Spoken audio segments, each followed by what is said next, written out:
So let's go from the top. So first article today, guys, is mortgage rates trend down for the third straight week. This is great news. Mortgage applications increased to their highest weekly pace in 5 years.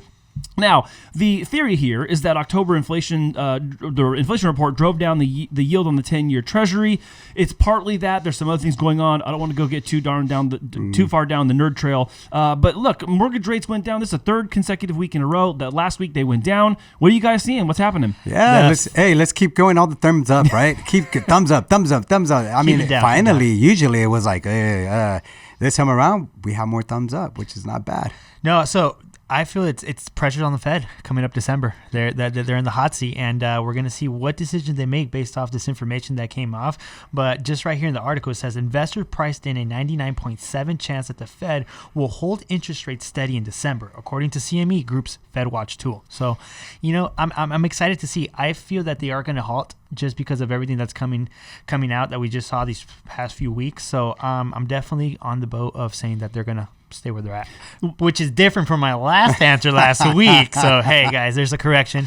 Well, and that's interesting. I mean, it's cool that they have this 99.7% chance the Fed will hold interest rates. But I mean, again, like, are we going to just forget and like fly past what Jerome was saying like 2 weeks ago? Mm-hmm. I mean, he's like legitimately saying we have to leave room for ourselves to make other future paced decisions. Like, hey, if you're done, just say you're done. Yeah. I understand why you don't want to say that, but you also like, why are you leaving the door open a little bit too? You don't have to like hard commit to one or the other, but dang, he's kind of leaving it open in my opinion.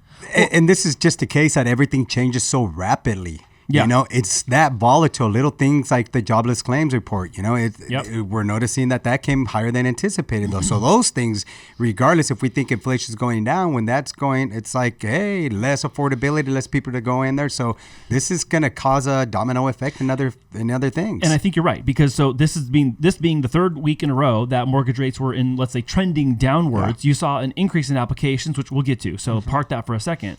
But I think what happened is you started seeing people get like quoted 8s. You see people in the market go 8s, and then remember what happened that same week, the week after that. Remember those three industry groups wrote a letter to the Fed saying, hey, you need to paint a clear direction of what's going on. It was the week after we started flirting with this whole 8% stuff. Yeah. So I think you have that quick volatility where it also goes the other direction, where they go, ooh, we did not like what happened at 8, even though it was brief and it was for a couple of weeks. Man, a lot of stuff started moving right when that happened. But they get the taste of what happens if we go into those levels. And either way, if we keep continuing one way or go the other way, something's going to break. So they have to be very cautious to not raise too much, but at the same time drop too quickly, which is, And I'm going to share something, you guys, that the article taught me today. I did not know this until this article came out and shared this, that the gap between the 10-year Treasury yield and the 30-year fixed mortgage hover around 180 basis points. Those of you watching, 180 basis points is 1.8%. So in this case, what they're claiming or what they're saying is that the 10-year yield is 1.8% below the average mortgage of 30-year fixed. Now, the current 30-year mortgage rate is 280 basis points higher than the current bond yield. So our average of 1.8% higher is now 2.8% higher, thus making the argument there's room for mortgage rates to even soften and go down even further to get to where this average is of 1.8. That's a whole % difference. Yeah, that's crazy. So even if we're 7.25, I don't know that it gets us to 6.25, but I mean, we could be talking high 6s for going into the end of the year, maybe starting off the new year. What do you think? I think it's possible because as we're seeing this pressure ease up on the rates, it's I mean, in the pricing just this last week, we're starting to see, a high 5 at a discount point, right? At a discount charge. And that's what I feel is going to happen, that we're going to start seeing it go lower, lower, lower. And then we're going to, my prediction, I can be completely wrong, but my prediction is that we'll say anywhere between the 6 and the 7% going into next year. And then there's going to be those chances where you can get that high 5, low 5 with some discount points or, a good negotiation.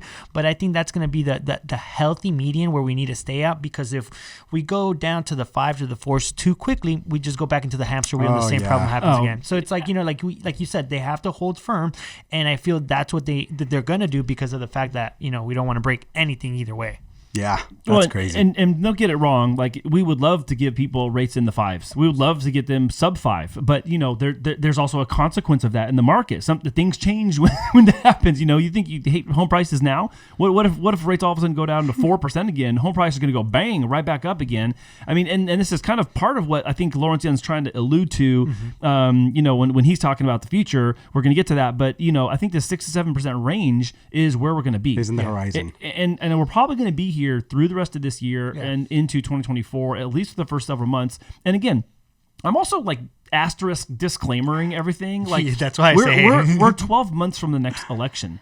So as we are producing this show, we're going to have an election in 12 months from now. And everything is up for grabs in the run up to an election, whether you like what's happening or dislike what's happening, everything's up for grabs. Yeah, and so many things will happen. Yeah. So, yeah.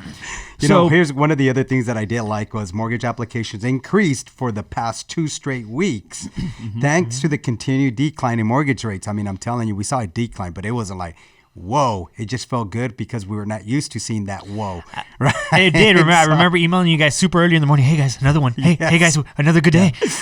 It does feel good, especially when you have open applications of and course. when you qualified a person already at the higher interest rate. Well, I had one I qualified at 8.125. Yeah.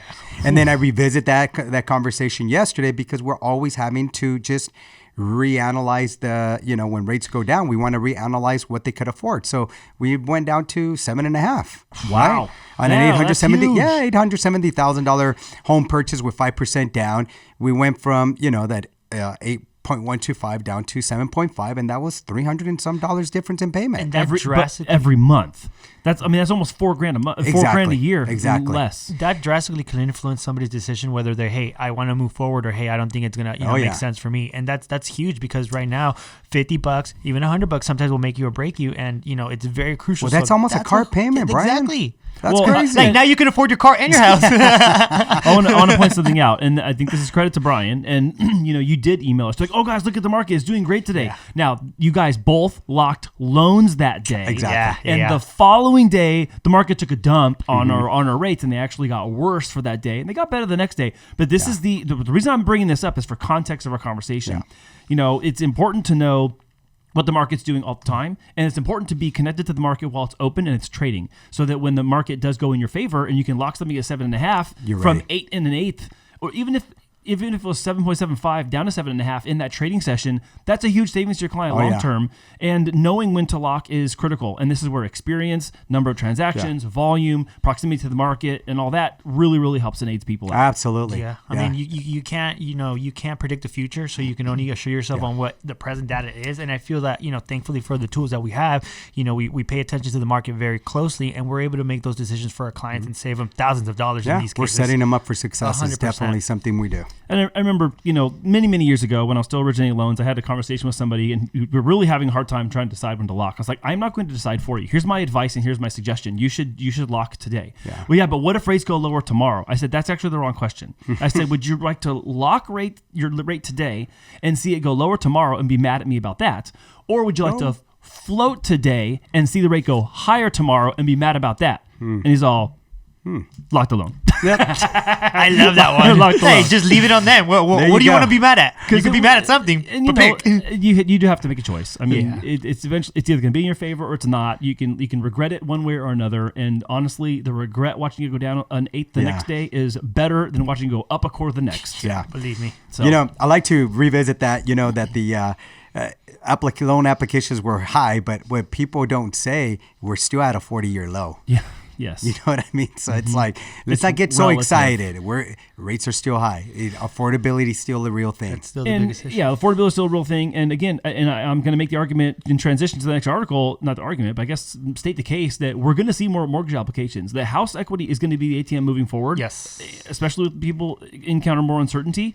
And the Fed keeps their rates where they're at. If they're done, they're done. If they're not done, they're going to go another quarter. But regardless, they're going to be here for a while. Yeah. And I think that's a good transition to the next article, because mortgage applications are up